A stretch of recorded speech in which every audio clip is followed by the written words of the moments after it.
పాకిస్తాన్ ఎన్నికలను ప్రభావితం చేసిన సైన్యం అధికారంలోకి ఎవరు రావాలన్న విషయాన్ని శాసించే దిశగాను పావులు కదుపుతోంది.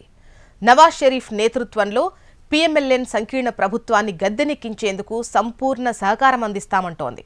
ఆదివారం పాకిస్తాన్ ఎన్నికల సంఘం విడుదల చేసిన తుది ఫలితాల ప్రకారం 265 జాతీయ అసెంబ్లీ సీట్లకు జరిగిన ఎన్నికల్లో పీఎంఎల్ఎన్కు 75 సీట్లొచ్చాయి. ఇమ్రాన్ సారథ్యంలోని పాకిస్తాన్ తెహ్రీకే ఇన్సాఫ్ పార్టీ నుంచి స్వతంత్రులుగా పోటీ చేసిన అభ్యర్థులు అత్యధికంగా 101 స్థానాలు సాధించారు. సైన్యం కోరుకుంటున్న పీఎంఎల్ఎన్ అధికారంలోకి రావాలంటే బిలావల్ భుట్టో నాయకత్వంలోని పాకిస్తాన్ పీపుల్స్ పార్టీకి 54 సీట్ల మద్దతు అవసరమవుతుంది. రెండు పార్టీలు కలిస్తే 129 సీట్లవుతాయి. ఇక 17 సీట్లు నెగ్గినటువంటి ఎంక్యూఎంపీతోనూ నవాజ్ షరీఫ్ చర్చలు జరుపుతున్నారు.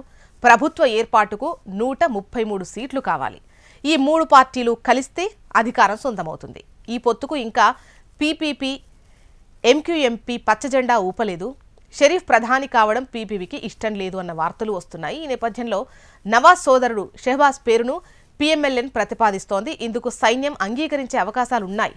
ఇక ఇమ్రాన్ సారథ్యంలోని పీటీఐ మాత్రం తామే ప్రభుత్వం ఏర్పాటు చేస్తామని ధీమాగా చెబుతోంది.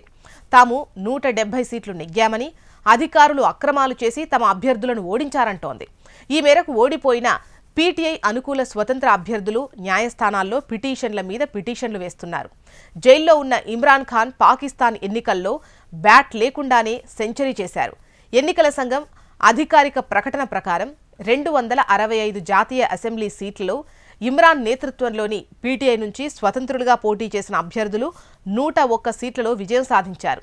పీటీఐ బ్యాట్ గుర్తును ఎన్నికల సంఘం రద్దు చేయడంతో ఆ పార్టీ అభ్యర్థులు వివిధ గుర్తులతో స్వతంత్రులుగా పోటీ చేసిన విషయం మనందరికీ తెలిసిందే.